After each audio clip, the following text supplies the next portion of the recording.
Qui croit en moi, des fleuves d'eau vive couleront de lui. Or il disait cela de l'Esprit. Jean 6, 33, 7, 38. Ceci nous donne la clé qui ouvre tous les trésors de Dieu. Qui croit en moi.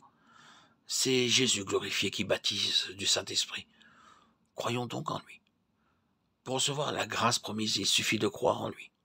Croyons qu'il est réellement glorifié, que tout ce qu'il est, tout ce qu'il fait, tout ce qu'il voudrait faire encore, il le peut par la puissance que lui acclare sa gloire divine. C'est selon les richesses de cette gloire que Dieu peut à présent agir en nous. Croyons que Jésus nous a envoyé le Saint-Esprit, que la présence personnelle de l'Esprit est en nous.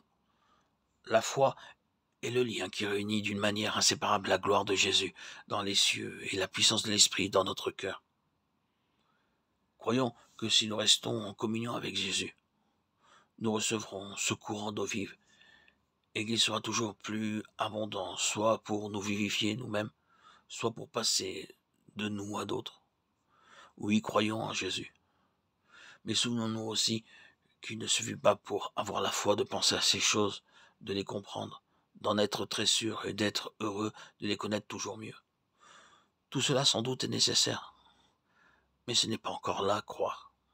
La foi véritable vient de la faculté que possède notre nature renouvelée de s'oublier, de renoncer au moi, pour faire place à ce qui vient de Dieu, pour laisser Dieu et le Christ glorifier, entrer, prendre possession et faire leur œuvre.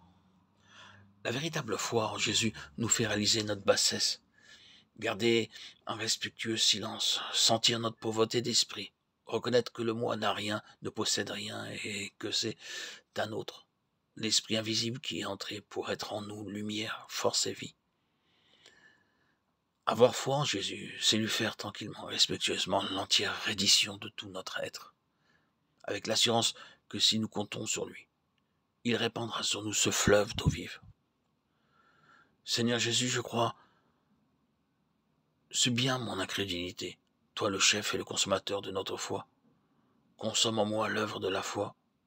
Par la foi qui saisit ce qu'on ne voit pas, fais-moi réaliser ce qu'est ta gloire, et réaliser aussi la part qui me revient dès à présent, selon ce que tu as dit. Je leur ai fait part de la gloire que tu m'as donnée. Jean 17, 22. Daigne me faire voir dans le Saint-Esprit et sa puissance la gloire dont tu nous fais part. Enseigne-moi à me réjouir de ce que l'Esprit habite en moi, dès ici-bas. Enseigne-moi surtout, Seigneur, à ne pas saisir toutes ces vérités par mon intelligence seulement, mais à les saisir par mon esprit qui doit s'attendre à toi pour être rempli de ton esprit. Ô mon Sauveur glorifié, dès à présent je me prosterne avec humilité et foi devant ta gloire. Que toute vie du moi et de la chair s'efface et disparaisse dans l'adoration qui regarde à toi. Que l'esprit de gloire devienne ma vie, que sa présence détruise toute confiance en moi-même et fasse ainsi place pour toi. Que ma vie tout entière soit une vie de foi au Fils de Dieu, qui m'a aimé et qui s'est donné lui-même pour moi. Galates 2:20.